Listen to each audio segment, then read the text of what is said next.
to get through Susan's quick little list of questions. And, where do you want to start on those?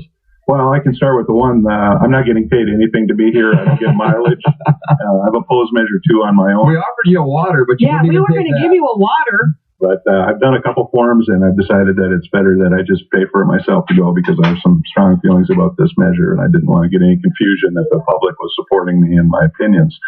So I'll address that one first.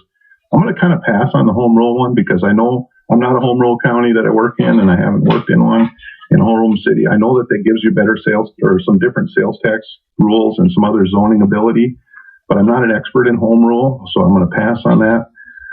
The reason I mentioned that I thought the legislature is going to go full time is I don't see any other way. I don't know if it'll be full time though, and that maybe I misspoke there, but I see a series of special sessions. Well, I think that was more my conjecture than yours, Susan. So I see them not getting as much done, or at least getting to the point where they're not going to be as part-time and as citizen legislator friendly. Yeah, they're not going to be they're going to be a policy role when they're in normal session, and then they're going to be in a county commission role, basically making budgeting decisions. And that's going to make them be in Bismarck a lot when you look at all of the things going on in the state and in the counties and the cities being transferred to them. As far as the percentage of property tax, and maybe Dustin knows a little more about this, my guess is that's pretty fluid.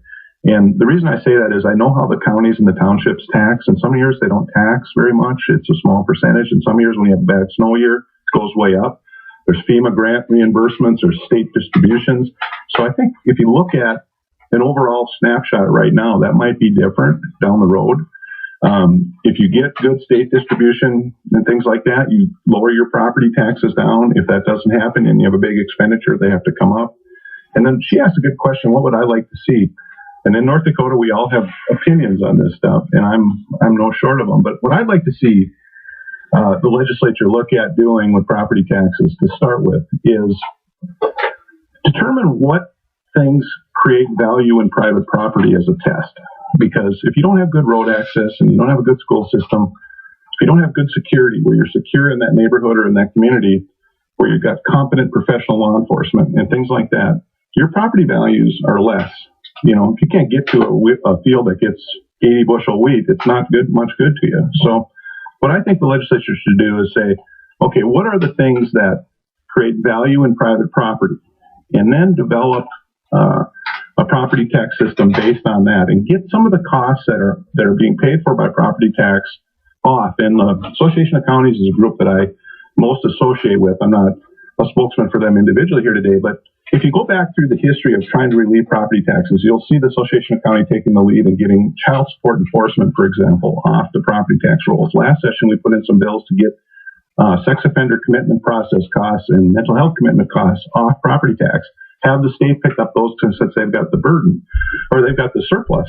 And we're still paying for a lot of costs that have been transferred. So I think the legislature would be great if they would start with, there's a lot of these costs that we can now transfer away from the cities and the counties because of the state budget situation. And that should help the counties deal with property tax issues. It's still an opportunity, too, to keep local control over the things that are truly issues on a local level. And that's where that idea does shine. Dustin, as Susan mentioned on the property tax, on the percentages, we kind of touched a little bit on that yesterday.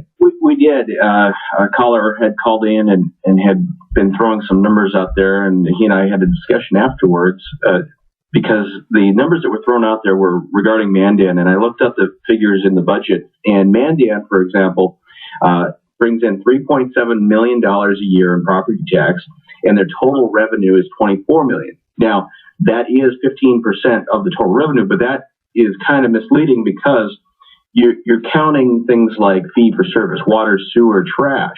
While the city does bring that money in, the city is a pass-through entity that pays those things off.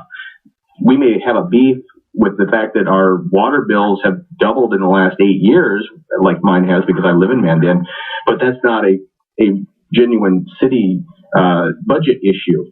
And there are a lot of things in the budget as far as revenue side where that 15% portion being property tax, if you can chop that budget up and that revenue stream up, and you can actually get to the point where about 39% of what the city commission genuinely has control over is paid for by property tax.